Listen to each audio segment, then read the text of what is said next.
Hello again, everybody, and welcome to Thursday's episode of Big Blue Kickoff Live, presented by Cadillac, the official luxury vehicle of the New York Football Giants. Paul Dottino and Matt Citak with you for the next hour to talk New York Giants football. As always, we are coming to you from the Giants podcast studio, presented by Hackensack Meridian Health. Keep getting better. Our phone number is 201-939-4513, 201-939-4513. Now, during the first 20 minutes or so of the program, we will continue with our series of the Giants' 2026 opponents, and we'll be going to the NFC on today's program. And once we get done with that, we will then take your phone calls again at 201-939-4513. The show also simulcast on the New York Giants YouTube page. You can hit us up with comments and questions there as well. Well, it is time to preview the Seattle Seahawks. They, of course, are the Super Bowl champions, having knocked off New England this past February. They put up a 14-3 record, and in Week 14 of this season, that is December the 3rd, the Giants will be heading out to Seattle to, visit the House of Horrors once again. It is one of the two buildings, and Matt, you know this, it's one of the two buildings I can't stand to go to because the Giants have had some of the most horrific defeats that you could imagine over the last 25, 30 years. New Orleans and San Francisco and Seattle. Those are the two places that are horrible. Sure, and Philadelphia, too. But I do feel like the Giants have, over the last, however many years, come away with a couple of upset wins going to Seattle, too. Games that they had no business, being a part of. And it doesn't erase the pain of what's happened over the last 30 years. That is fair. So when you go out of the division, can't stand going to Seattle or New Orleans because it usually means something really, really bad. We'll put Philadelphia aside for the purposes of this conversation. We bring in Dick Fain from KJR Radio in Seattle. We thank you for your time, Dick, and welcome you to today's program to talk some Seahawks football. Thanks, boys. How we doing?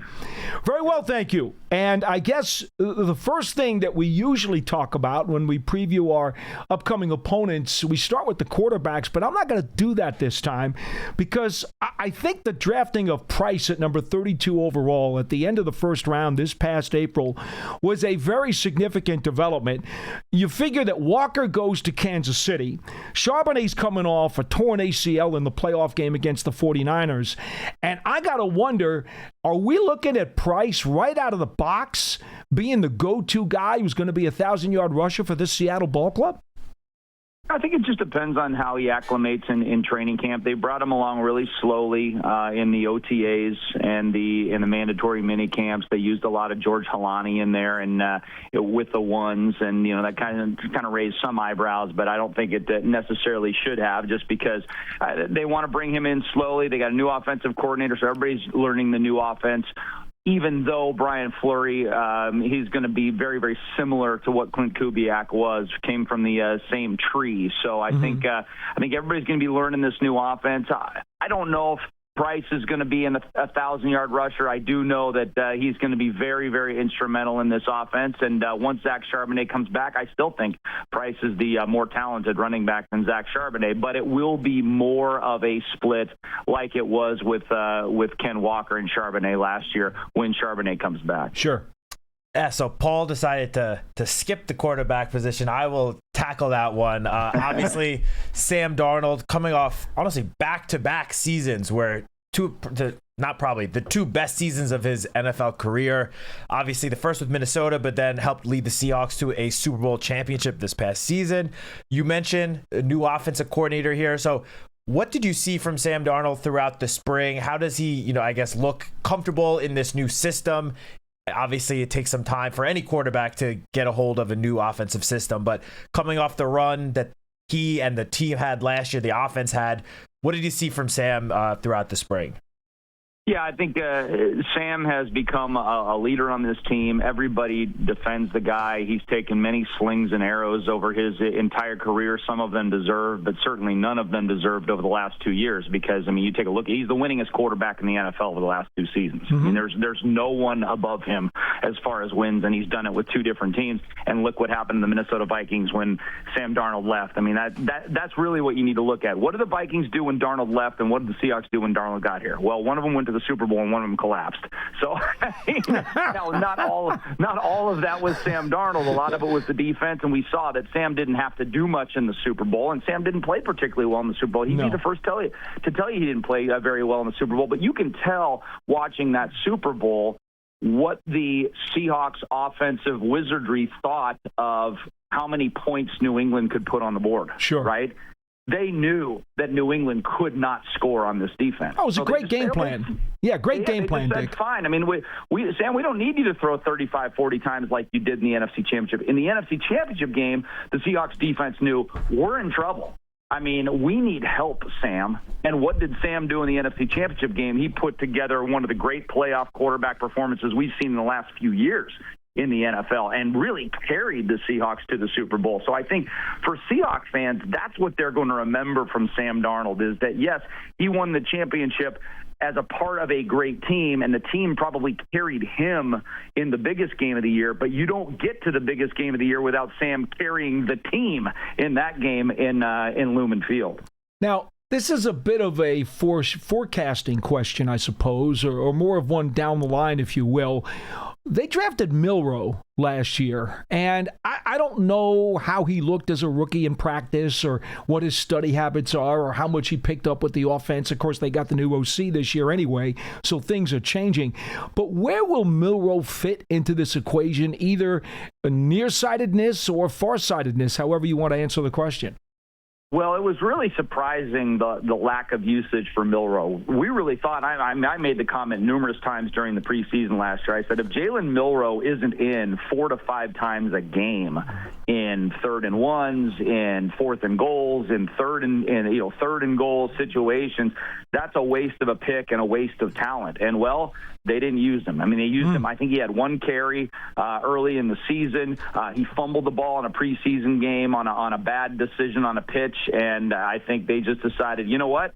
We're going to turn 2026 into a redshirt year for Jalen Milroe. Now, the question is, was it just a redshirt year for Jalen Milroe, or will we see another year in 2025 was a redshirt year? Will we see another year in 2026 where Jalen Milroe is just simply the emergency / third string quarterback? Because Drew Lock's the backup. I mean, they like Drew Lock. He is, they're confident if he were to come into a game, he could lead them to victories over, certain teams, kind of playing the similar style that they played in the Super Bowl, just kind of close to the vest, let the run game, let the defense win the football games. And so that's going to be really, really interesting to see in training camp. How many wrinkles do we see from Jalen Milroe? Because we saw quite a few of them last summer.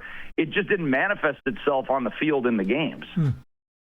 Yeah, I'm going to turn the attention towards some of the pass catchers in Seattle. Now, obviously, the leader of that group is JSN, but quite honestly, I don't have much to ask or say about him because what he did last season was truly one of the most impressive seasons I've seen in a long time out of a wide receiver.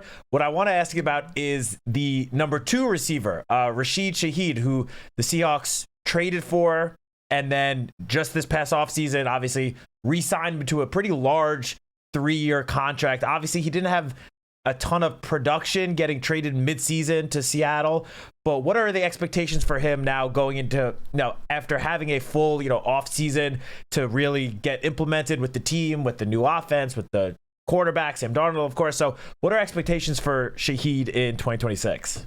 Yeah, he's a pivotal player, guys. I thought it was surprising how much money they paid Rashid Shaheed. And now he didn't get elite wide receiver money, but he got good money. Mm-hmm. And I think what they decided was, okay, we're going to pay this guy.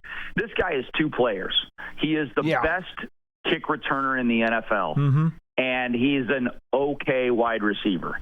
So can we turn the best kick returner in the NFL and an okay wide receiver into the best kick return in the NFL and a good wide receiver? I don't think he's ever going to be a great wide receiver, but can he be a good wide receiver? And if we get a good wide receiver and an elite return man for the money that we paid him, then it was worthwhile. And I really think they're going to work him more in because you're right. There's a lot of candidates for number 2 option at wide receiver for the Seahawks. I mean, Torrey Horton was a guy that came in. Guys, he only had 13 catches before he got injured. 5 of them were touchdowns.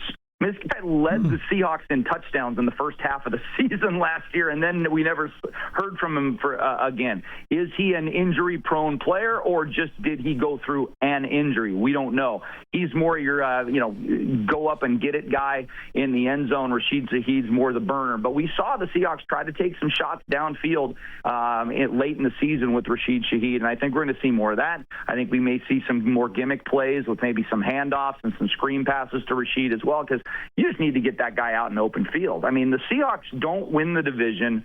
They don't go to the Super Bowl unless Rashid Shaheed on Thursday night takes that third quarter kick back for a touchdown that completely changed the momentum of that football game. The Seahawks were dead and buried on Thursday Night Football at home. They were going to finish second in the West.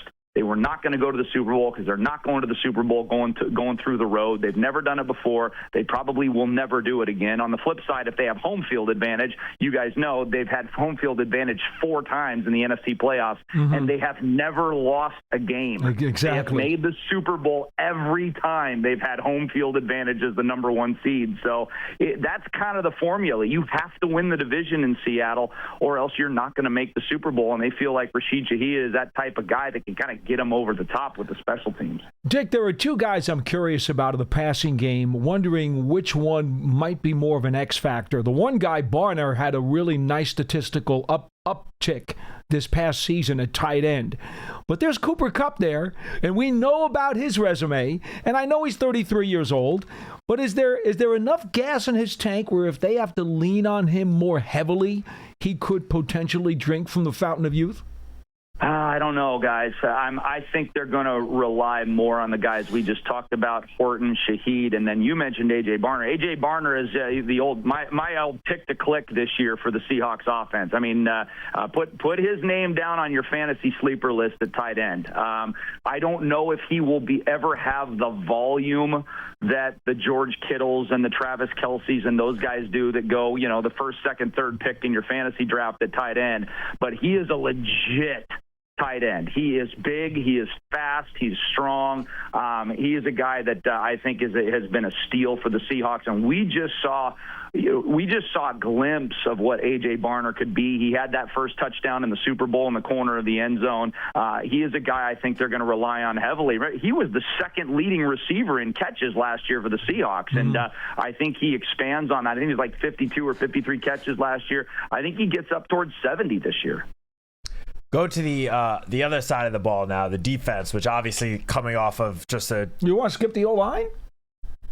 I just want to spend some time all right. You defense. know what? We only have so much time. Exactly. We only have so much time. The O-line is expected to be as steady and as solid as it was last year, correct? In short? Yeah, and that's one of the reasons. I mean, that's one of the main understated reasons why the Seahawks made the Super Bowl. The Seahawks offensive line was a disaster for much of 2021, 22, 23, 24. And they got it right this time. They finally got it right. And now we still don't think the right guard position is very good. That's probably the weak link of the offense with Anthony Bradford. But he is improving a little bit. The left guard they nailed with Gray Zabel. I mean, my God, they did the smart thing. It's like, what's your number 1 need? Left guard. Who's the best left guard in the draft? Gray Zabel. Okay, let's just use our first-round pick on him. And that's what they did 2 years ago or last year, and he was absolutely spectacular and just solidified that whole line. I defer. I remember, going into last year's draft, Paul and I had many conversations about Gray Zabel and how we would have loved for him to land in East Rutherford, but you guys got a good one there. So now we'll go to the other side of the ball. Obviously, the defense last year of the Seahawks was just truly amazing from start to finish.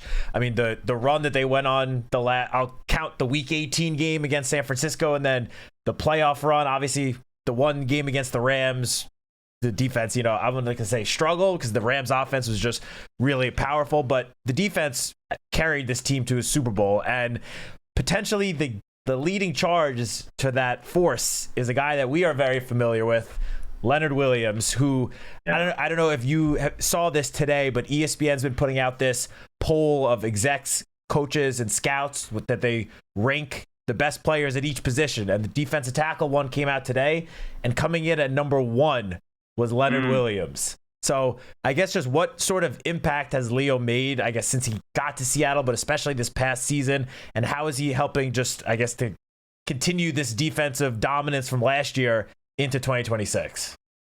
I think the Seahawks were very particular about who they wanted to bring in via trade, and they did it in 2 years, or trade and then a free agent signing in Leonard Williams and DeMarcus Lawrence. Yeah. And Mike Macdonald is an absolute genius. He is the mad scientist. However good you think Mike Macdonald is at calling defenses, he's better. I mean, he is the elite of the elite in the NFL, and he's in his 30s. And I was a little surprised how much they gave up for Leonard Williams. I knew he was a good player, but I was like, oh man, that's a big package. They must be really counting on this guy. And this guy has been exceeded all expectations for Seattle the last couple of years. Same thing with DeMarcus Lawrence. I mean, they signed DeMarcus Lawrence to a contract. And I remember, my partner Softy and I were talking on the air, and Softy was kind of poo-pooing, and he's like, all right, this guy's washed up over the hill. And I wasn't thrilled about it, but I was like, oh, let's give him a chance. He was pretty good. He's been pretty good with Dallas. Let's give him a go. And DeMarcus Lawrence was better than we thought. And I think when you go to a team that has an excellent scheme, it lifts everybody's talent level, right? I mean, if Leonard Williams would have gone to the Titans or the Bengals or somebody like that doesn't have, I guess the Titans defense is pretty good, but the Bengals defense per chance, I don't think he would have had the same type of season. Same with DeMarcus Lawrence. Mike Macdonald just lifts everybody else's ability. And it's different than the LOB era, guys. The LOB era was based upon Hall of Fame talent. It was Richard Sherman. It was Earl Thomas. Right. It was Cam Chancellor. It was Bobby Wagner. It's going to be guys that are going to be wearing yellow jackets. That's why that defense, that was more 85 Bears type stuff. It's just great dudes. Not that Pete Carroll wasn't a good defensive coach. He was. This is much more of a scheme situation where I don't know if you're going to have any Hall of Famers on this defense that has been number one in the NFL and probably will be number one again in points allowed in the NFL this year. You may have one in Nick Emanwari, you may have one in Devin Witherspoon, but those guys are young. This is much more Mike Macdonald, the puppet master of this defense. I'm so glad you brought that up, Dick, because when I looked at that Seattle defense last year, I said, well, who's the super duper star? Who is that marquee guy? And the truth of the matter is they are awesome and they are dominant because the front seven plays as a unit. They are a package. And then in the secondary, they just do whatever they need to do because they know the guys in front of them are taking care of business. So I guess I want to ask you a little bit about Mafe is gone. He goes to Cincinnati. He was a rotational edge rusher. Fowler comes in from Dallas. You never know what you're going to get out of him because his whole career he's been up and down. So I don't know how much that component, is that just a plug and play? We're just substituting one guy for another. Is that much of a big deal? Probably not.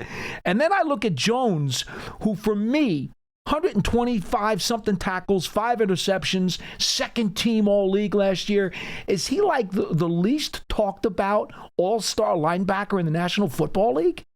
Yeah, he's the glue. He's a different type player that Bobby Wagner was, but he gives you the same type of leadership in the middle of that defense that Bobby Wagner did. And I mean, you don't go to the Super Bowl without Ernest Jones. There's no question about it. And I think you're right. He doesn't get the same type of hype that some of those prior Seahawk players got, 10 years ago.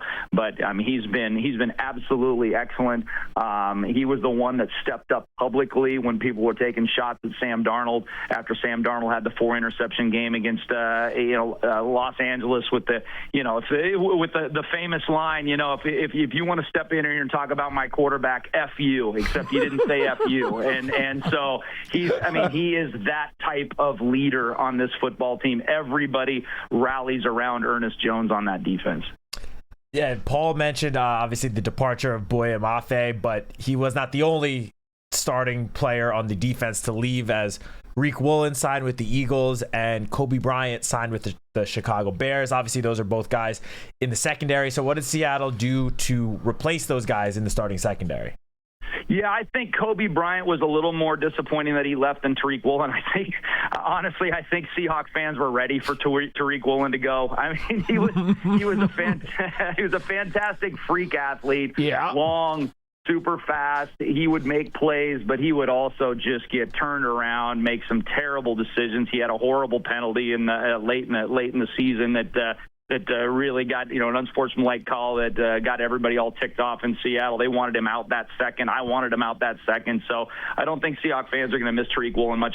Kobe Bryant, though, was kind of a glue guy on that back end. And so they're going to have to find pieces. They've got guys in like Nehemiah Pritchett and Josh Jobe that they really like. Jobe was a starter last year. And so I think the one position that you need to worry about the least really for the last 10 to 15 years with the Seahawks is secondary. Right? It seems like the Seahawks always find guys, and it seems like at the beginning of the year, you're like, who's this dude? Who's that dude? And by the middle of the season, Josh Jobe's a perfect example. I was like, Josh Jobe? Who the heck is Josh Jobe? And then by the middle of the year, he's starting, and you're not even worrying about him. He's like, he's not making spectacular plays. He's not a Pro Bowl level player, but you never look over to his side of the field. You're like, oh, he's got it taken care of over there. And I don't know if that's the scheme, if that's just John Schneider being able to, John Schneider's been really skilled at acquiring certain positions, and he's been not as skilled at acquiring others.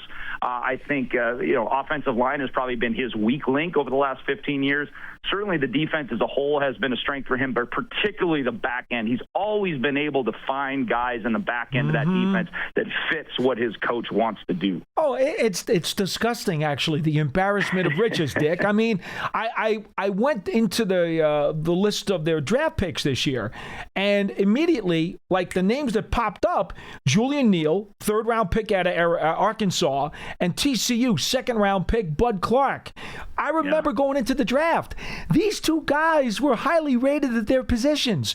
And by the way, let's not forget, Neal's in one of those, 6'2", 200-pound corners. We know how the Seahawks over the years have always had big, strong, physical corners. And these guys, unless you tell me something differently, they're starting the season as backups. This is disgusting.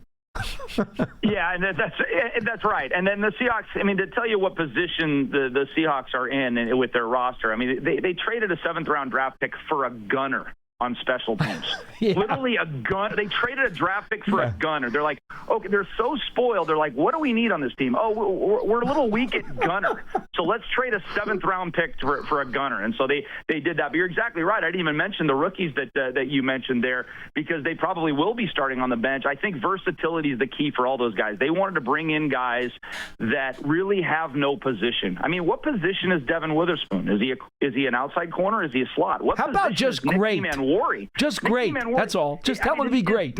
Is Nick Emmanwori a Sam linebacker? Is he an edge rusher? Is he a box safety? The answer is yes. He's all of those things, wherever you want to put him. And that's the beauty of this defense is that you've got guys, and Bud Clark and Neal are two of those guys. Are like, I'm constantly asking our NFL expert, Hugh Millen, who's on with me again today, I'm be like, where do these guys play? They had outside guy, they have slot guy, they have rush guy, and it's fun to watch what Mike McDonald can do with all of his toys. Well, it looks like half the time the Seahawks have 14 guys on defense on the field anyway, so you might as well just try sneaking them on. Right. Hey, final question. Paul Allen's estate, I know back in, I guess it was right after the Super Bowl, the story came out that the team would be for sale. I'm just kind of throwing this one out there because I truly have no idea how much jabbering there's been about the potential sale of the team. But has that been much of a topic of conversation out in the great Northwest? It has been, especially when, when the ownership, potential ownership groups kind of rear up and then we talk about them and we deliberate and like, would this person be good? Would that person be good? Honestly, I think there's more buzz right now over the potential ownership group of the Sonics than there is over the potential ownership group of the Seahawks because Melinda French Gates, former ex-wife of Bill Gates, has just bought into the One Roof Foundation, or the One Roof group that owns the Kraken and owns Climate Pledge Arena, and they are the prospective owners of the Sonics, and hopefully we hear something from Adam Silver very, very soon on that. So that seems to be all buttoned up. So the Seahawks have almost taken a little second fiddle with their ownership, which makes sense. One team we're trying to get back. The other team's already a Super Bowl champion, so we just need a steward to do the same type of job that Paul and Jody Allen did over the last 25 years with the Seahawks. Now, that's going to be hard to find. I think that's the big worry for Seahawks fans is, man, we've had a top 5 owner in the NFL, maybe a top 3 owner in the NFL for a quarter of a century, and look what it's gotten us. It's gotten us 4 trips to the Super Bowl. So and 2 Super Bowl championships. So that's the worry here is, do you find someone that at least can approximate the job that Paul and Jody Allen did over the last 25 years? Inside word is that you and Softy have the inside track on the bid, so I wouldn't worry about it too much. Yes. Oh man, you wouldn't believe what iHeart's paying us here in Seattle. I mean, New York. Come on, New York's got nothing on the payroll of Seattle radio. That's I love it. That's Dick Fain from KJR Radio, afternoon host. We appreciate your time, Dick. Where can people find your work if they want to check you out online? Yeah, at Dick Fain on Twitter, DickFain, and then also every day from 3 to 7 on 93.3 KJR FM. You can listen online on the iHeart app or 933kjr.com. Dick, it's been a pleasure to talk to you today. Thank you so much, and our best to Softy. Thank you, Dick. Thanks, Paul. Enjoy the summer. Dick Fain bringing us the land of the Seahawks. And by the way, we don't talk about repeats very often, but this team could do it. It doesn't happen too often. That's why. But yeah, this team definitely has the talent. I mean, that defense. They're good. That defense. I mean, I don't think it would shock anyone to see that defense carry them to another, number 1 seed Super Bowl run. I would say the only thing that would maybe make me hesitate to put them, as clear-cut favorites to repeat or even make the Super Bowl out of the NFC is just the division that they're in. I mean, the 49ers got better. It's good. The Rams got better. It's good. And they have to play both of those teams twice. Well, you heard him talk about how important it is, and we know this because under Pete Carroll, they won something like, 77% of their home games? Yeah. His home winning percentage was ridiculous. I mean, it might have even been 80%. That's how nuts it was. And, he leaves. He they shoved him to the side. He goes to Vegas. We all know how that worked out. But what do the Seahawks do? Well, they won 14 games. Oh, gee. I guess they missed him. So in any event, once again, the Giants will take on Seattle in Week 14. That is December the 3rd out there in Seattle. Again, not a place that I'm very fond to go to. It has nothing to do with the people or the stadium. It's a very nice place, but a lot of bad things have happened there over the years. I'm just looking at the Seahawks schedule, and our game against them happens to land in the middle of a 3 consecutive week stretch that the Seahawks have against the NFC East. The Cowboys travel to Seattle the week before for Monday Night Football. Oh, so we do get to play them on them coming off a short week. Okay. Which maybe, I'm not going to say it gives us an advantage because, again, as you just mentioned, going to Seattle is no walk in the park. No. But at least they will have one less day of rest, I guess, leading up to that game. But then the Giants play them, and then the following week they have another short. Wow, they have 2 straight short weeks because they play Saturday against the Eagles the following week. Just an interesting schedule quirk, and then 2 of their last 3 games are against the Rams. Now, for those of you who are familiar with this program for a long time and certainly have listened to me for a long time, no, I'm not a Sam Darnold fan. Never have been. I wasn't when he came out of USC, and I never have been. What is he's on 5 teams in 8 years in the NFL? Usually you don't talk about franchise quarterbacks going to 5 different teams in an 8-year span.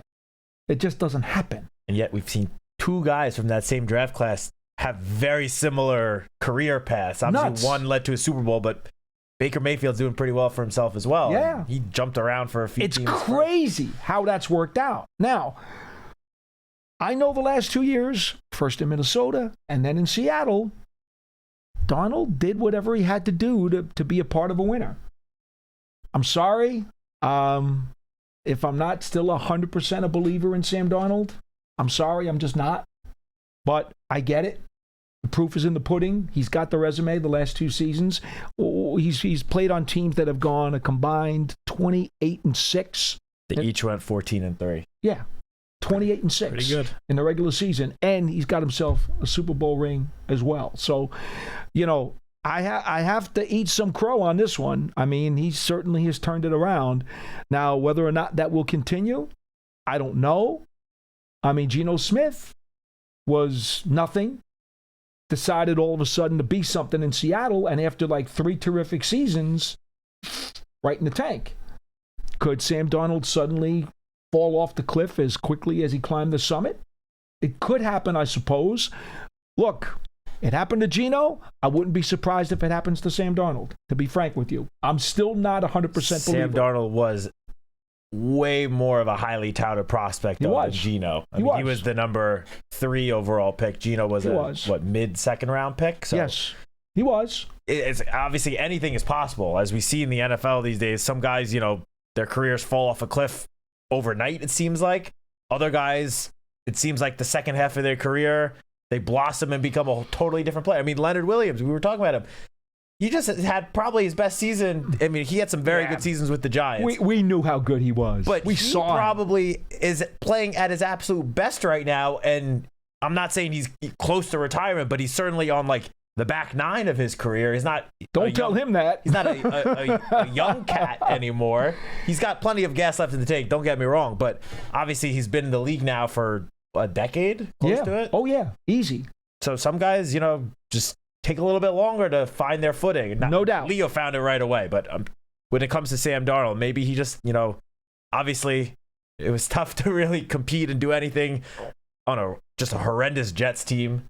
Then he went to the Panthers, who were pretty bad. In San Francisco, he was just the backup. He truly blossomed with Kevin O'Connell in Minnesota.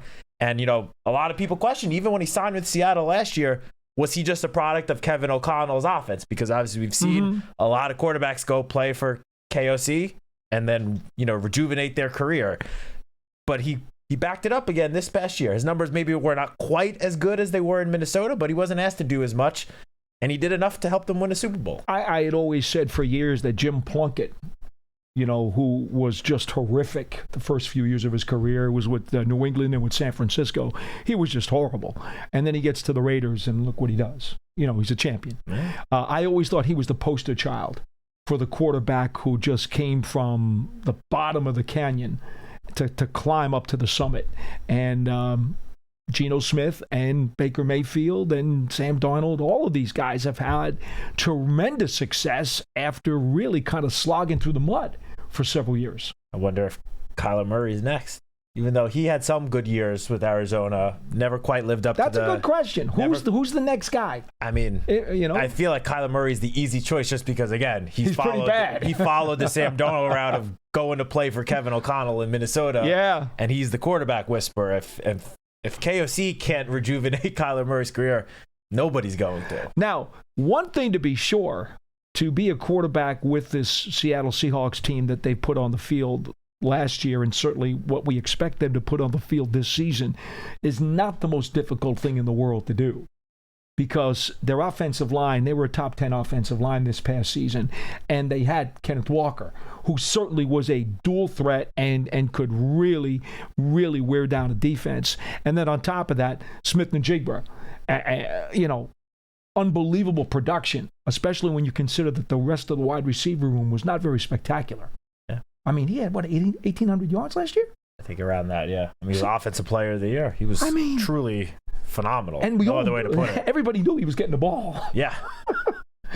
When the season started, you're like, okay, we've never seen this level of play from JSN. It was probably like an outlier, but then he just kept on getting 100-yard games. I know. Every single week. It's crazy. And then all of a sudden he gets 1,800 Offensive Player of the Year. It's crazy. But you did bring it up. And the great defense to support. Of course. The defense did lose a couple of guys. I mean, as Dick mentioned, two of the starters were in the secondary where they have managed to, replace guys in the secondary with ease. Seems like, and the defense not skip a beat. But Kenneth Walker was a big loss for them. And when you combine that with the injury to Zach Charbonnet, I don't know we didn't even ask about what the injury timeline is on Charbonnet. I don't know if he's going to be ready for week 1. If he, hit a serious injury in the playoffs, that might be a bit of a quick turnaround. I don't know. So if Jadarian Price doesn't turn out to be, like the answer at running back, their offense is going to need Sam Darnold to step up even more than he did last year. But what if Price is? I mean, if he is, then again, they're not going to skip a beat. I mean, again, running behind that offensive line, if they play like they did last year, that's a problem. You don't need an all-pro talent behind them. Like, they're going to block for you where even a solid running back is going to be able to find production. Yeah. That's if Price is what a lot of people think he can be, which is why he snuck into the bottom of the first round. Yeah. Oh Oh, my. Seattle is going to be another beast. Them as repeat champs this time next year. My initial comment to you. Yeah. It's not unthinkable. No. The path to getting there is certainly a little bit easier than maybe some of the repeat contenders of years past. All right, so that's our preview of the Seattle Seahawks. Again, they'll be playing the Giants in Week 14. Our phone number here, if you want to get on the phone lines, and we're certainly able to take your phone calls at 201-939-4513, 201-939-4513, as well as if you want to hit us up on YouTube. We are on the New York Giants YouTube page. We can take some of your questions and comments there as well. Got a couple of promotional announcements to make, as we always do. You can get your 2026 Giants season tickets and be there for every single New York Giants home game at MetLife Stadium. Take your game day experience to the next level all season long with member-only events, exclusive access on game days, and more. Join the Giants family today by visiting Giants.com/tickets to learn more. Also, the Giants Foundation will host a 5K racing kids run presented by Quest on Sunday, November 8th at 9 a.m. at MetLife Stadium. Net proceeds will benefit the Giants Foundation. All participants will receive a commemorative T-shirt. After the race, stay for a post-race festival and appearances by Giants legends and a live DJ. Register now at Giants.com/5K. The Giants Foundation is a 501c3 nonprofit corporation. And as always, we invite you to check out the Giants Huddle podcast. You heard Matt and I talk about this a little bit yesterday. The position groups have been going up one by one. We think, the defensive line is the one currently, was the newest one? No, the newest one, special teams. Went up yesterday afternoon, I believe. So okay. It was John sitting down with, who was it? It was Dominic Zavada. Punter, Jordan Stout, former Raven, Ben Sauls, and the long snapper Ben Mann. Yes. Yeah. So what we do know is that the Giants special teams unit is going to be looking significantly different than it did last year. That is a lock. We can't tell you who's cemented in for Week 1. That's far from being decided. But we do know it's going to look a lot different than it did in December. 100%. And to be honest, with John Harbaugh's special teams background, and we know the Ravens have usually had terrific special teams as well. That's something that was ingrained in him from when he started out with the Philadelphia Eagles many years ago as Andy Reid's assistant. We know he pays a lot of attention to special teams, and that's not unlike many other terrific coaches in this league. And, of course, the most famous head coach to spend a ton of time with specials was Bill Belichick. I mean, he was an absolute maniac about special teams, and again, he started as a special teams assistant as well, so it's no surprise. Yeah, I mean, look, watching practice throughout the spring, coach lets the coordinators, the position coaches really handle their respective groups. He does wasn't too hands-on telling, wide receivers how to run a route or something. He's letting the position coach, the offensive coordinator, handle that. The one period during practice where he was hands-on, showing guys what to do, showing them how to different moves and stuff, were the special teams periods. He could not have been more hands-on during those periods, which, again, as you just mentioned, given his extensive special teams background, it makes sense that that's where he's kind of, putting his hands in. Zavada was telling a funny story on the huddle about how Harbaugh has been icing him before kicks, just blowing the whistle. Yes. Right, it's really good.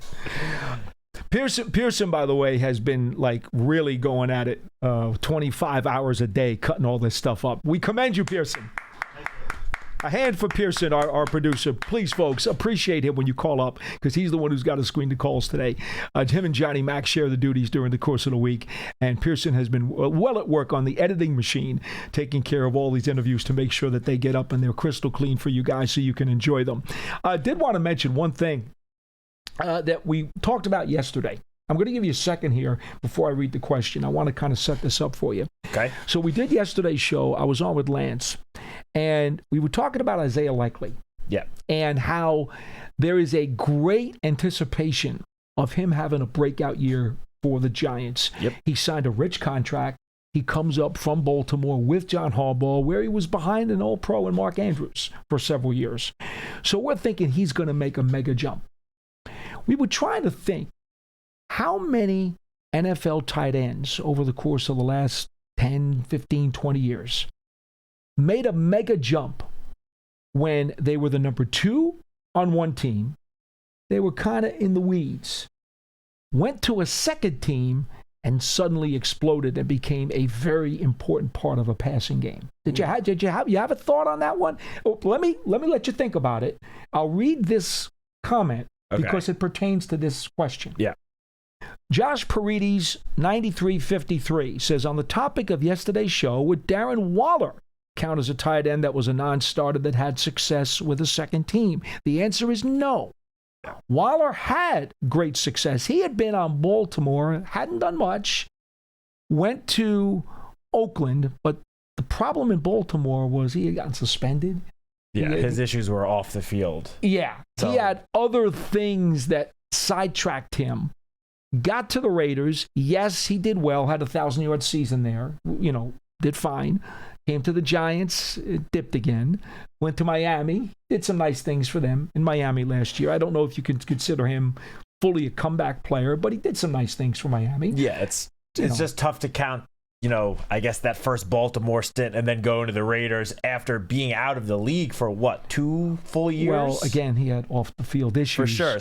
So I appreciate the thought. I don't think it's bad for you to throw that name out for consideration, but I don't know if we would count him. Yeah, I would lean towards not counting him. It's at least not in the way that I think you meant the question. Right. I'm trying to think.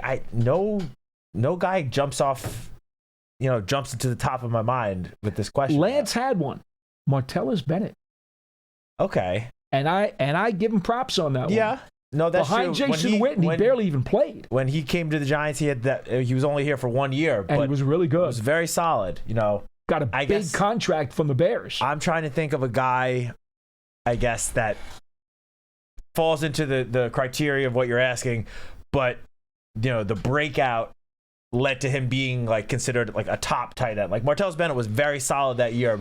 He still wasn't, one of the best tight ends in the NFL. He had a very solid year. No, he didn't go to the Pro Bowl or anything. The best year of his career, probably. He was really good, at least up to that point. But he wasn't a top tight end. I can't think of a single guy that took that jump to the next level. He'd be the closest guy to qualify, I think. Yes, yeah. I'm gonna do some research and look into that's this. That's a hard one. Because now it's bugging Who did Lance say? Martellus Bennett. Oh, I'm seeing Greg Olsen was on the Bears for a year or two, and then he got traded, I believe. Yeah, he went to Carolina. Yeah, Greg Olsen, by the way, Wayne, New Jersey, a local product out of Passaic County right here in North Jersey. He was a big-time fan favorite here in high school and then went to the University of Miami. Right, Pearson? Yes. Big time with the Hurricanes. Yes, he was. Yeah. And so, but you'd have to tell me was he sitting behind somebody in Chicago and then when Carolina grabbed him and made him a starter? Is that how it went? I forget, but he had 4 years in Chicago and never got above. Well, he had a 60 catch, 600. His third season, 2009, that's true. 60 receptions, all right, so that was pretty good. 12 yards, 8 touchdowns. He was the starter. Now, granted, he did take his career to another level with the Panthers. He had multiple 3,000-yard seasons in a row with the Panthers. Yeah, but I'm going to say that Bears season disqualifies him as lying in the weeds. He was good with the Bears. Yeah. He did take his game to another level. So it wasn't like he was playing behind someone, but he did take a big jump going to a different team. So not the same. Doesn't quite fall under the criteria of what you're. But again, not a bad thought. I mean, not a bad thought. Pearson coming through with a good conversation piece. T-Tom13 says, I can still see that game in Seattle in 2005. We had that game between Jay Feely and Luke Pettigrew. T-Tom, like I said, I got a lot of bad memories of going to Seattle. So it is what it is, which is why I really hate to even bring this up, but I will because my partner here, Matt, did happen to mention the Giants have had a couple of nice upsets out there. That is true. Isaiah Simmons blocking a last-second field goal preserved the Giants' victory out there a few years ago. That is true. I do want to acknowledge that. It's not like the Giants have lost 15 in a row in Seattle. They haven't. They did get an occasional four-leaf clover. but it hasn't been a good place for the Giants to play. Hasn't been a good place for many teams to play. No, as we explained earlier. Part of the Pete Carroll syndrome, I do believe. All right, let's go back to the phones at 201-939-4513. Tara is in Virginia. You're on Big Blue Kickoff Live. Hello. Hey, how are you? Very good. How are you? I'm good. Okay, so training camp. Yes. Obviously, everybody knows it's in West Virginia this year, so we're driving because it's half of the time for us. We've never been to training camp. Okay. And we just excited, looking forward to it. We got our parking passes. We did learn that. Nice. You have to get a ticket in advance to pay to park. But I was wondering if anybody could chime in or if you have any information, advice on training camp and what we could expect. Obviously, we want to take it all in and just enjoy it because we're just going for the day. Do you know which day you're going, by the way? Yeah, so we bought tickets for Friday the 31st and then the next Friday, the one in August, just because we did learn that if it rained out or there's bad weather and it's canceled, that gives moves inside and you don't get to watch. There's nothing you could do if it gets rained out, so to speak. Yeah, exactly. Yeah. And that's always the tricky part. All right, a couple of things that we can note. First of all, the first Friday you mentioned, that's July 31st. The Giants are going to be heading down there on the 28th. So that's one of those ramp-up practices. Now, I can't tell you specifically what the Giants have on their schedule because that's football operations. The coaches keep that to themselves, and technically we cannot disseminate that information. But here's what I will tell you. NFL rules are that the first 5 days of training camp with players are known as the ramp-up days or the acclimation period, okay? What that means is that you're seeing a lot of positional drills, you're seeing a lot of calisthenics, you're seeing a lot of conditioning drills, and you might see some walkthroughs. And do you know what walkthroughs are? Are you familiar with those? Have you been to anyone's practices before? No, never. Okay. My husband will know what that is. Okay, I'll tell you. You don't have to wait till he gets home. Walkthroughs are the players will line up in formation. They'll be wearing shorts and shirts. They might even have helmets on, but they may not. And they'll line up in the formations of the plays, and they'll actually call the plays, but they won't fully run them as if they were in a game. They're simply trying to figure out, okay, does everybody know the snap count? And when the ball is hiked, do they know what their assignment is and where they're supposed to go? And they will basically either slowly walk through their assignment, okay, and then they'll blow the whistle, and then they try it again. Or if they do a jog through, they'll jog through their assignment instead of walking through their assignment. Those are the kinds of things that happen during the acclimation period. It's not, quote, a real contact practice or a full uniformed practice. Okay?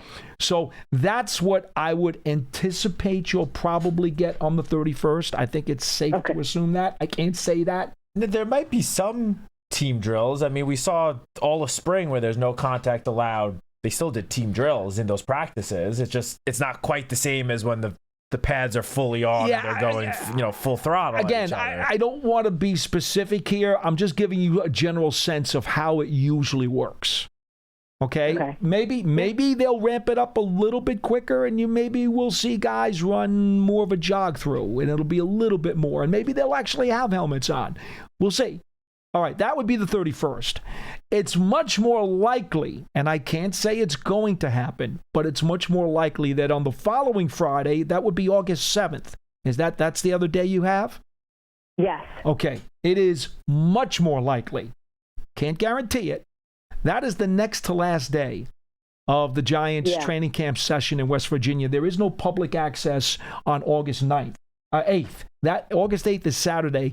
They're going to do probably, I would anticipate, I'm not speaking out of turn.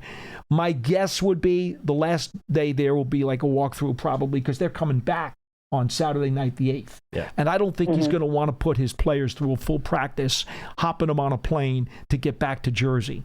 So I would think, this is a guess, and again, I don't want to speak out of turn, but it makes a lot more sense that you've got the potential to see a full practice in gear with guys actually running plays and doing some hitting. I think there's a chance of that on Friday, August 7th. So between the two sessions, if I had tickets for both of those sessions, I'd be a little bit more excited about August 7th. Okay. How about Sounds that? good. Did I do a good enough job? Did I help you? You did. Yes, that's a big help. I'm so excited. I'm ready to go. I'm pretty excited. Yeah. Now, again, I stress to you, I'm not giving away any secrets or anything from football ops that I'm not allowed to say. I'm just giving you a general sense of how things usually work. No, I appreciate that. Okay. Have a great day. Thanks. Thank you. Tara. Enjoy. Yes. After doing some research, I found another guy that qualifies for all the criteria in this tight end. Okay, who we got? Now, it's not going to be a name that's, one of the top tight ends in the NFL, but this guy played behind a very, very talented tight end for years, then went to another team where he became the number one, right? And his career took a step. He had at least 1,000-yard season. Delaney Walker. Okay. Played behind Vernon Davis in San Francisco for the first, let's see, 1, 2, 3, 4, 5, 7 years of his career. Didn't reach 30 receptions. His highest receiving yardage was 344 yards. Never had more than 3 touchdowns. Went to the tight ends where he's been he was there 2013 to 2019, and first 4-5 seasons had no fewer than 60 receptions in a season. I absolutely think he qualifies. I think would probably be and he did have 1,000 yards, 94 receptions for 1,088 yards and 6 touchdowns in 2015. Made 3 consecutive Pro Bowls, with that being the first one. So I feel like he probably fits the criteria of what we're hoping. You found the buried treasure. I mean, it took a lot of digging to find it. This would be, I guess, the jump that we would hope Isaiah Likely makes this season. And it's interesting, too. I don't mean to be disrespectful to Theo Johnson at all, because Theo Johnson, as we know, his RAS athletic score is amongst, the elite of all the tight ends who've ever come through the combine. And we know that Theo Johnson's a good player. We know that. We also know he's had trouble with the dropsies. And he himself has said to us, he knows he has to change his catching technique because he catches it too much with his body and takes his eye off the ball at the very last second too much. He knows that. And he said that during this offseason, he was going to attempt to fix it. If he can get himself cleared out of that little bump, so to speak, in his game. Wow. Could you imagine the Giants being able to throw those two guys out there on a consistent basis? Yeah, and that connects perfectly to the next YouTube comment from Wild Bill NYG, who asked, what is the ceiling on our tight end room? Theo and Likely as a duo have the most receptions and receiving yards for tight ends, ? Can y'all see that? Why or why not? Well, especially if Neighbors is slow, getting back from the injury. Because the more that Neighbors misses, the more tight ends are likely to get the targets.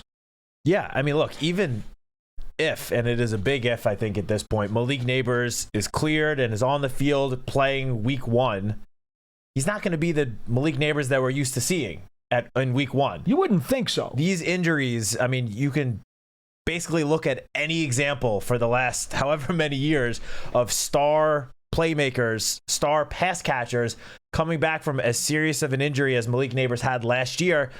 They don't look like their normal selves the first time they step on the field. It's just unrealistic to think that Malik Neighbors is going to look like that star that we saw as a rookie in 2024 right out of the gate coming back from this serious injury. He's going to take some time to sort of get his sea legs back underneath him. That's just, the way it goes with these injuries. No doubt. So even if he is on the field for week 1, I still think Isaiah Likely has a better chance of leading this team, at least in targets at the start of the season. I think he's going to be the number 1 option in the passing game for Jackson Dart to start the year and until Malik is back and looking like his normal self, which obviously we hope that is towards the very beginning of the season. It may not happen where Malik is not back to, his 100% normal self. It could happen halfway through the year. We don't know. No, there's no way to tell. There's still a lot of time left before the season. We have 2 months before the season starts.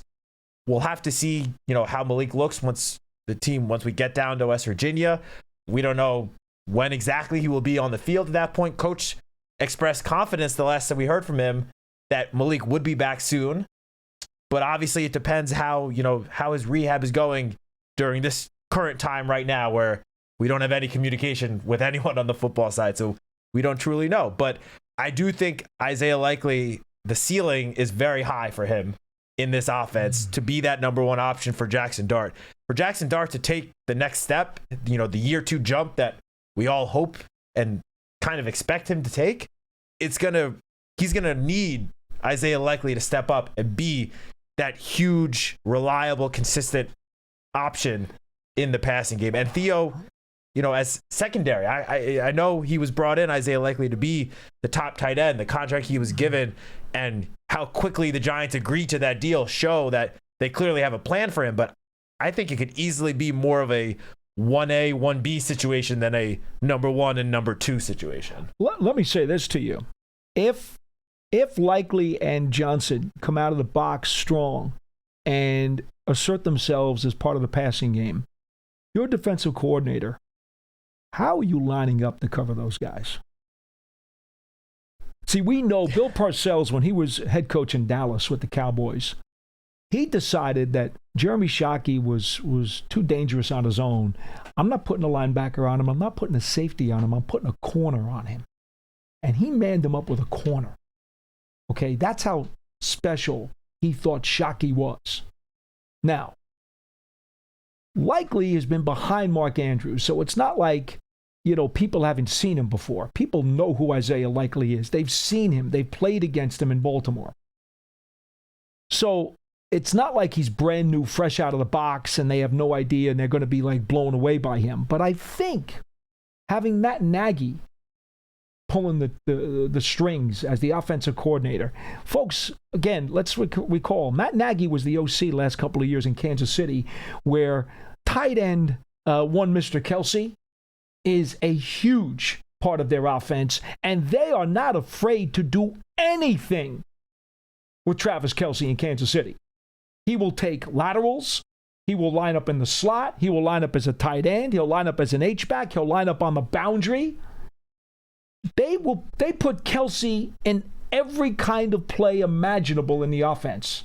And I think that may be kind of why a lot of us in the back of our minds are so excited about Likely, because we're thinking that he's going to do with Likely a lot of what he did with Kelsey and make him an absolutely ridiculously versatile offensive weapon. And based on what we've seen so far of Theo Johnson, we see him more as a standard tight end. At least that's how I'm kind of feeling it at the moment. Maybe that'll change in August. I don't know. Yeah, I mean, look, you look across the NFL, there are some teams where the number one option in the passing game is a tight end. Well, it was obviously when Sims had Bavaro, it was too. That goes back to 86. Yeah, I mean, you obviously mentioned Travis Kelsey, who's probably, the easiest person to point to over the last, at least since Patrick Mahomes took over. You can even go, I know obviously Tyreek Hill was there, of course, as well, but Travis Kelsey has been basically Mahomes' go-to target since he became the starting quarterback. And we see it happening more and more across the NFL. I mean, Trey McBride last year, didn't he lead the NFL in receptions? Crazy. If he wasn't number 1, he was right up there. I mean, it has become somewhat more common that a tight end, an athletic pass-catching tight end, could be the number 1 option in a passing game. So, I mean, again, Isaiah Likely they agreed to a deal with him. We were on the show. We were all doing the live BBK show during the negotiating period, which the show was 12-2, and I want to say it was about halfway through that show that the news came out that the Giants had agreed to a deal with Isaiah Likely. So the Giants wasted no time to bring him under the fold. Obviously, John Harbaugh has plenty of familiarity with him the last 4 years in Baltimore. They clearly went out to bring Isaiah Likely into this building because they had a plan for him. And you don't give him the sort of money that they reportedly gave him, and as quickly as they did, if you don't think that he can be potentially the number 1 option in the passing game, at least until Malik is back. I don't think there's any secondary in the league, maybe outside of Seattle, that could man up the 2 tight ends, though. That's pretty hard to do. That is pretty tough to do. I mean, the Giants just overall, top to bottom, both sides of the ball we've spoken about this, have gotten so much bigger this offseason. That clearly was an emphasis, and coaches talked about this. Doubt. It was an emphasis to make this team bigger and more physically imposing, and that's going to cause matchup headaches for both opposing offenses and defenses. It sure will. That'll do it for today's edition of the program. Matt, we had fun. Yeah, it's a good time. Join us every weekday, Monday to Friday at 12 p.m. Eastern Time for another live 1-hour edition of Big Blue Kickoff Live, presented by Cadillac, the official luxury vehicle of the New York Giants. We thank Dick Fain from KJR Radio in Seattle for today's Seattle Seahawks preview. If you go back to the archive, that's the first 25 minutes of the show. We have come to you from the Giants podcast studio, presented by Hackensack Meridian Health. Keep getting better. I have one announcement, Paul. Yes, Sorry. Pearson. Tomorrow's show we will post at noon. There will be no live stream, though. It is a pre-recorded show that we will just post at noon. And the team preview is? That is, I have it right here, the Browns. The Cleveland Browns. How about that? Lance and Schmelk on that one. All right. So there you go. So tomorrow, sometime right around lunchtime, we will get that one up there, and you'll hear all about the Giants and their prospects for facing the Cleveland Browns during the 2026 season.